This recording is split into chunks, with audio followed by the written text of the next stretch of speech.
Assalamualaikum warahmatullahi wabarakatuh. Perkenalkan, nama saya Syakila Zara Al-Bukhari dari kelas 12 MIPA 3 SMA Negeri 7 Depok. Di sini saya akan menjawab soal-soal terkait dengan analisa film dokumenter Reformasi 1998 pada mata pelajaran Sejarah Indonesia. Menurut Kamus Besar Bahasa Indonesia, pengertian reformasi adalah perubahan secara drastis untuk perbaikan baik itu bidang sosial, politik, atau agama dalam suatu masyarakat atau negara.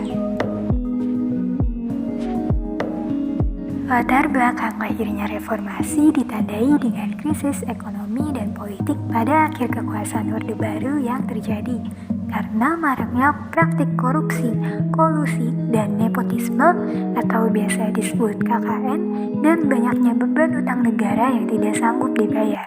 Selain itu, kepemimpinan Soeharto yang sangat otoriter menimbulkan ketidakpuasan masyarakat Indonesia yang kemudian menimbulkan demonstrasi besar-besaran di seluruh Indonesia yang melahirkan reformasi.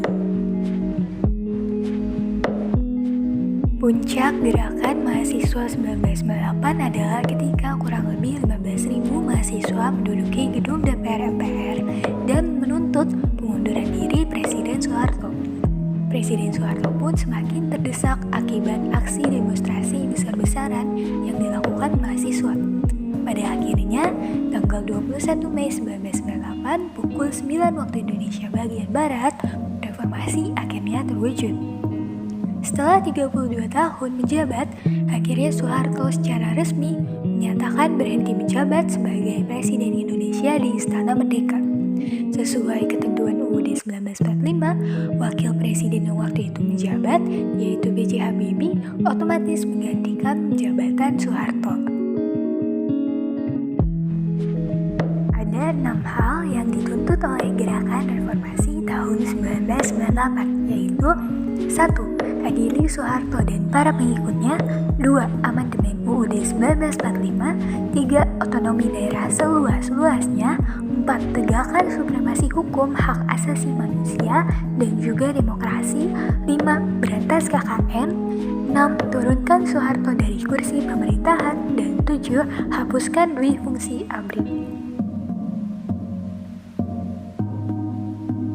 Sesuai dengan pasal 8 UUD 1945 yang berbunyi, jika presiden mangkat, berhenti, diberhentikan, atau tidak dapat melakukan kewajibannya dalam masa jabatannya, ia digantikan oleh wakil presiden sampai habis masa jabatannya.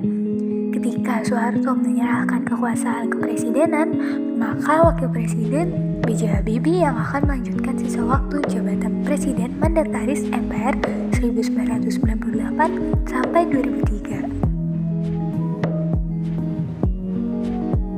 Kondisi politik ekonomi pada saat ini dengan masa reformasi tentu berbeda.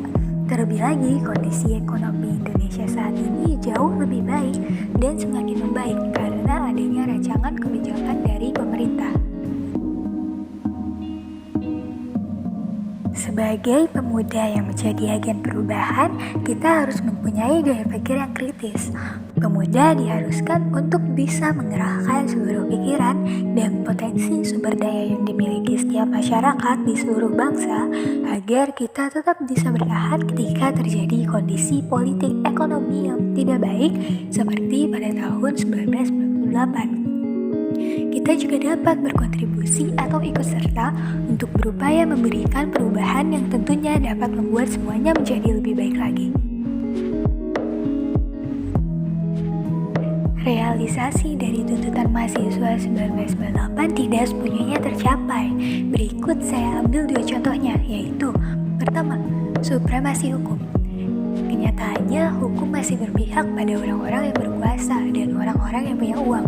Kedua, berkaitan dengan pemberantasan KKN. Sekarang, KKN justru makin banyak, namun KKN sekarang justru pemainnya saja yang berubah. Pada intinya, realisasi dari tuntutan tersebut tidak tercapai sepenuhnya. Ada hal-hal tertentu yang sudah dilaksanakan dengan baik, namun ada juga yang tidak. Menurut saya, mungkin saja terjadi.